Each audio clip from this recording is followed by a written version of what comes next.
Hi everyone, welcome back to my YouTube channel, and if you have not been here before, welcome to Wonders World. This is the world where we speak about the world of social work, the world of property management, finances, social work, and anything else I just want to chuck on my channel just for you guys to watch, you know. And today we've got a special guest. Hi guys. Everyone, this is Michael. Michael, well, as you can tell from the description of this video, you kind of have an idea of what today's video is about. You guys know I bring you guys all the tea and all the information that you need to know to be successful, to navigate life like a boss. But so I thought, you know what, this is what Michael does, this is his field. Why not bring him on my channel and let him share information with you guys, hook you guys up when you need it, and to be honest, he's going to do all the talking, but he doesn't know it yet. Yeah, I can feel it. That's the funny thing. This is me just getting it out, you know, doing my bit. I feel it coming on. You know what? If that's you introducing me, then. No, he's about to introduce himself. Cool. Okay, cool. And let us know what he does and tell us about life insurance, critical illness cover. And there is an important question somebody asked on Instagram that I'm going to, well, he's going to answer in this video. But fire away, Michael. So, Michael, hey guys, what's happening? So, long and short of it, I am a protection specialist, so I do specialise in personal protection, but I am a consultant, so I'm not just your average insurance guy. I'm the guy that everybody needs to go to, in a nutshell. I mean, yeah, the long and short of it, there are a lot of people that go on the internet looking for things for themselves and doing things via the bank.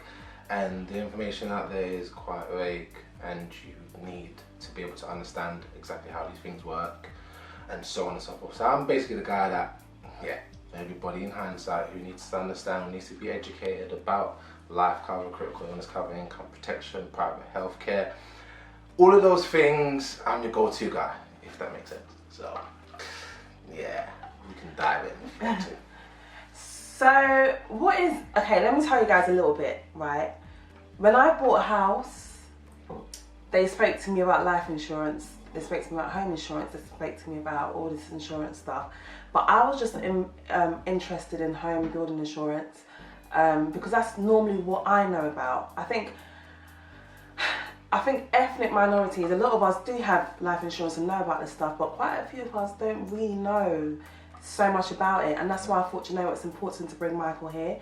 I remember my mortgage advisor speaking about life insurance and saying, oh Steph, you know, here's some quotes and whatever, and he was asking me all these questions, and I thought, whoa, this is too negative for me. I've only just bought a house. Let me just, you can't be asking me when I'm going to die, when I've like done planning my death basically. So I was just like, just leave that off for now. To be honest, it has taken me a very long while to get life insurance, critical illness cover, and Mike's my guy. So I just thought, you know what, he does what he does, he's good at what he does, so I'm hooking myself up, and I'm also hooking you guys up. But tell us what life insurance is about, and if you can touch on critical illness cover and X, Y, Z. Yeah, we'll do. Cool. So with the life insurance, it is quite straightforward. It does one of two things: protects one's assets and also protects one's family. I don't mind diving into what exactly it does and so on and so forth. So for example, Steph has got a mortgage. God forbid, anything was to happen to likes of Steph, God forbid again. For instance, if a mortgage hadn't been completely paid off, as opposed to the government just taking back the property, if you've got life cover in place, depending on obviously the cover amount that you do or have taken out, in hindsight, that will be able to protect Steph's mortgage, if that makes a little bit more sense. So, not being funny, and I think if you are thinking about taking out a mortgage, or you have currently got a mortgage, you need to make sure that you have got life cover in place to protect what we would call your asset. Then we can then dive onto people who have dependents, kids, and so on and so forth. So when we're talking about life cover protecting your families, the question I always usually ask people is, God forbid, imagine you've got dependents, 3, dependents 2, dependents 1, dependent, it doesn't matter how many kids you got. What happens if life happens to you? Like, as in, God forbid, yeah, we live in uncertain times, so much is happening in our world. We don't even technically even know what's even happening tomorrow. And that's the God knows truth. As much as we plan that we've got work, we've got to do this and that and the other, yeah, the truth of the matter, the fact is that things could go pear-shaped. Like, who knew furlough was going to furlough? 150%. Never heard of the word. Yeah, now things are happening. Like, look at the new normal. Like, everyone sits down on the train and the bus with masks on. Like, that's to show you that everything is uncertain. So for me, more than anything, it's like, if I've got kids that depend on me, especially like in the times that we're living in, why would I not do everything in my possible power to make sure that I can protect them in every way, shape or form? So this is where the life cover comes in. Now, in hindsight, if God forbid anything did happen to an individual and they have got kids, you will be able to leave protection in place for them, that if it's whether it's for the next 20 or 30, 40 years that the kids will need financial stability, the life cover comes into perspective. And I must be honest with you, I've had clients that have literally phoned me left, right and centre and said, Mike, please could you come and help get the rest of my family covered, only because they've had incidents within their family and seen how much the life cover having it in place and how much it actually done the greatest deed for them. It's covered all of their expenses, funeral costs, whether car finances that hadn't been paid off, house mortgages that hadn't been paid off, and also been able to leave their dependents with what we would call in hindsight a legacy. I mean, it's a complete game changer. I must be honest. I have a question that you guys are probably thinking. You're thinking, he's saying all these good stuff, and I just want to know, how much does it cost on a monthly basis? What does it range to and from? And if you were to pay yearly, because I like to pay things off yearly because I don't like monthly payments. It gets too much sometimes. But how much does it actually cost?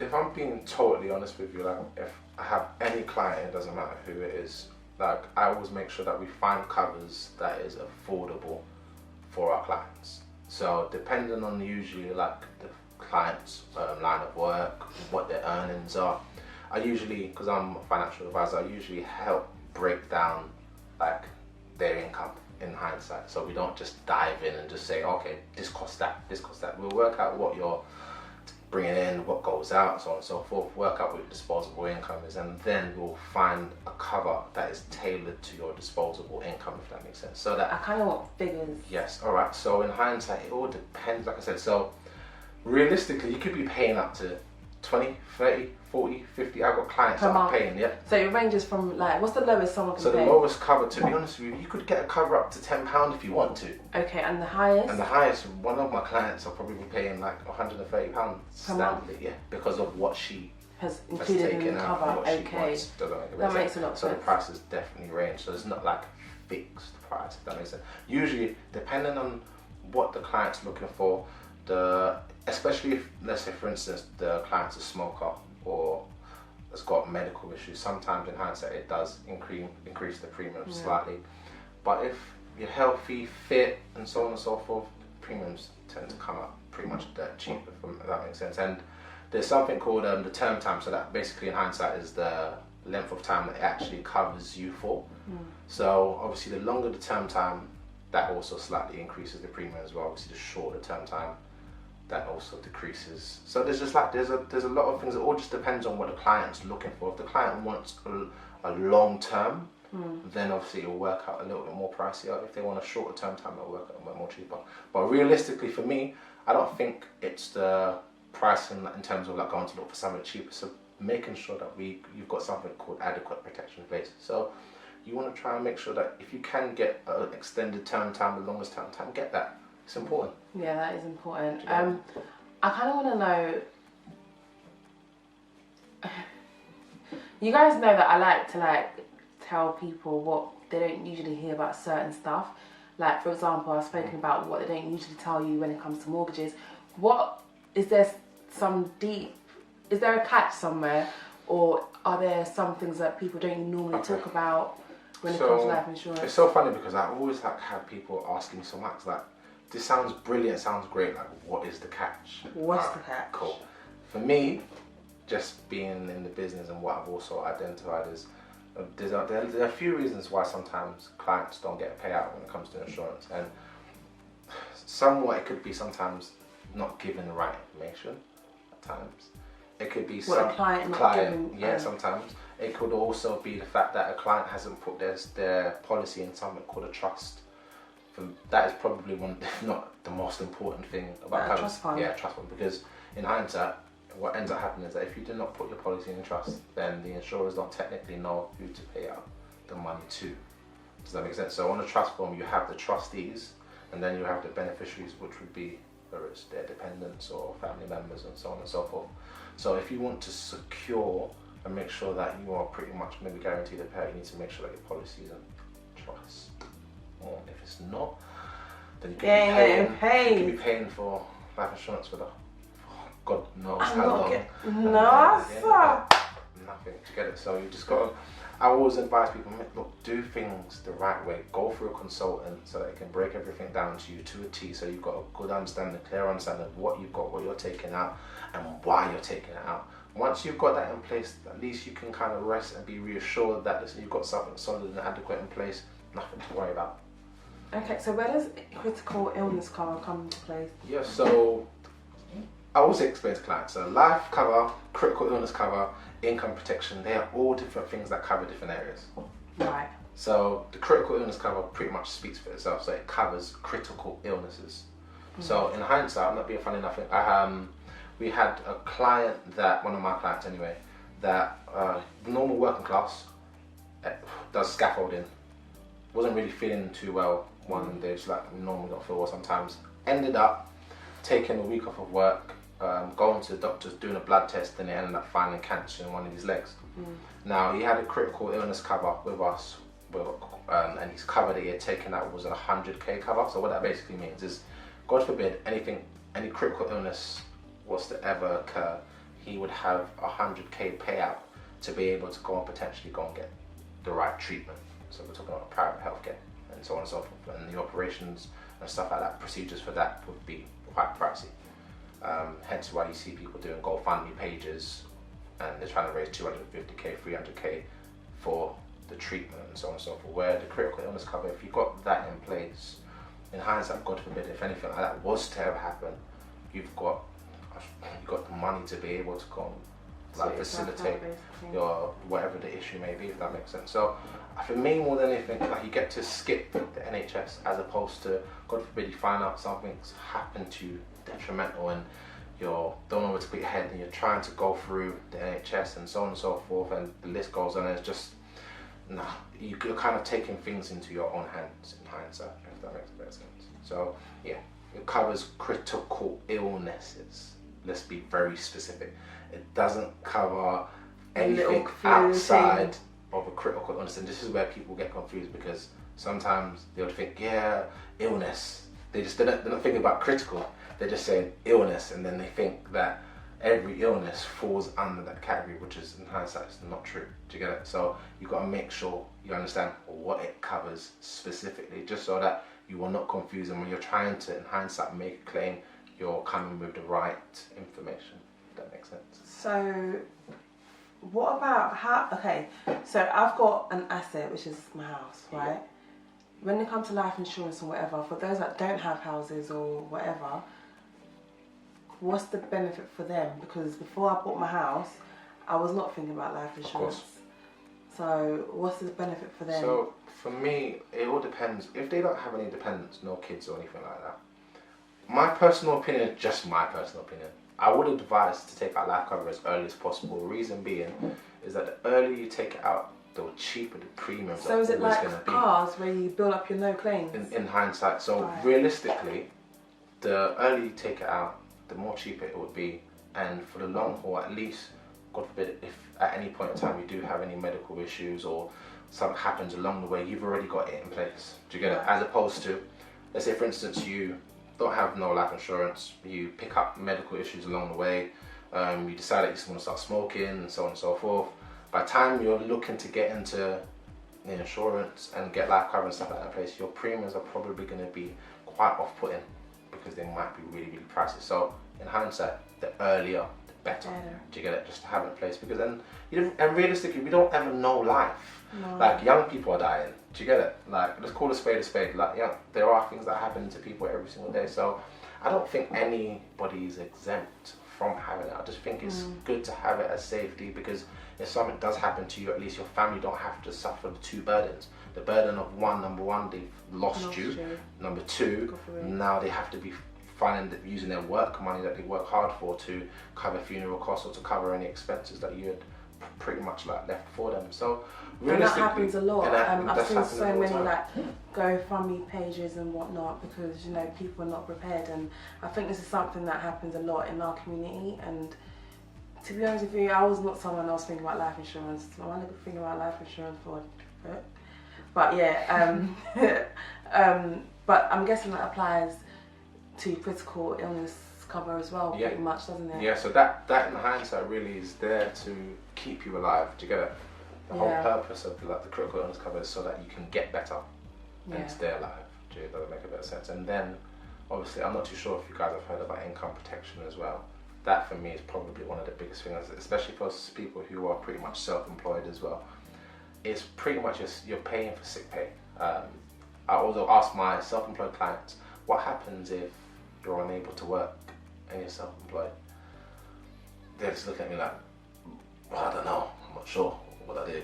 I have to just go into my savings. Whereas if you've got income protection in place, as long as you can get a doctor's note that says A, B, C and D needs to be off of work for this period of time, whether it's 6 months to a year or 2 years or even a full term cover, which is up to 5 years, as long as you've got that in place, however long you need to be off of work for, as long as it's been signed off by a doctor, you'd be able to have income coming in every month until you're fit enough to go back to work. When you say income, is that your actual salary? So it would be up to 65%. Okay. The insurers will pay out. That's really interesting. These are things that we need to know. Someone asked a question on Instagram. It says, who can claim your life insurance, and what is the criteria for a successful claim for both? I think you kind of touched on it with For the trustee form. But so on the trust form, you'd have your trustee. So your trustee could be, it depends on who it is. It could be a family member, mum, dad. Could be a spouse. It could be I don't know. It could be absolutely anyone. As long as you place that individual as the trustee, they're the individuals that will, in hindsight, be able to make those claims. And realistically, as long as the kids are also the beneficiaries, everything goes through the trustee, then through the trustee to the beneficiary, if that makes a bit of sense. Does that make sense? That's interesting. So you guys, is there anything else you want to add? To be honest with you, I'll be really honest, the one thing I do want to add is that as much as it's like it's Steph, me, calm vibe, the truth of the matter of fact is that it's important. Like, all jokes aside, I mean, I would not be bringing mics here if this is not something we need to know or we need to consider. This would not be happening. Yeah. I need to, you guys know what I like to do. I like to give you guys the real, you know? I need to give you guys the information. And that's why Mike's is here. This is something that I am doing myself. And if I wasn't doing it, I wouldn't be telling you guys, you know, this is something you need to know, this is something you need to do. And Mike's your guy. As you can see, he knows the stuff. He's answered all the questions I've had, and I'm sure he can answer any questions that you have. So if you have any questions, I'm going to put all Max's details in the description box below, and that's with his Instagram, his email. And if you want to get any of this stuff, life insurance, critical illness cover, income protection, private healthcare, you know, all of that. So Mike's your guy, but I have nothing else to ask. I've made up my mind about this stuff anyway. So if there's any other information, I'll share with you guys, things that, you know, that we probably need to know. But if there's nothing else you need to say, no, just literally, I mean, I'm here to educate, and especially like in our community, I mean, we're in the dark. He's here to hook you up. Yeah, we're in the dark with a lot of things, so it's just pretty much like just to bring the light of everything into perspective for everyone. So, makes sense. But guys, that's the end of today's video. I hope you enjoyed that one. I hope you've learned something. I know my channel's a little bit of everything. Some knowledge, some fun, some, you know, all that. Hair, beauty, whatever. But here's some knowledge for you guys, and I hope you enjoyed that. Thank you so much for watching. Please make sure you like, comment and subscribe. Make sure you follow Mike's on Instagram. I'm going to put his Instagram right here. Make sure you follow us on Instagram, and the rest of his details will be in the description box below. But thank you so much for watching, guys. Toodles.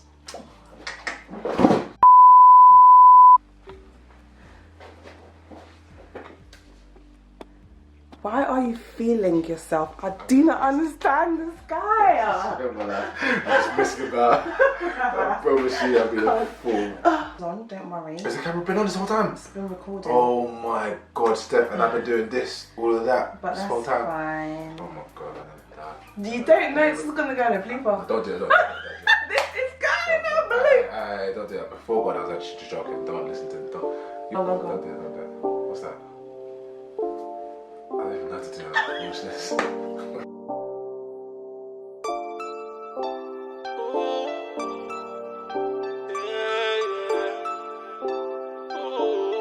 You know we sound Mac. Single room, me and mommy, I remember. Now my calm little mortgage in and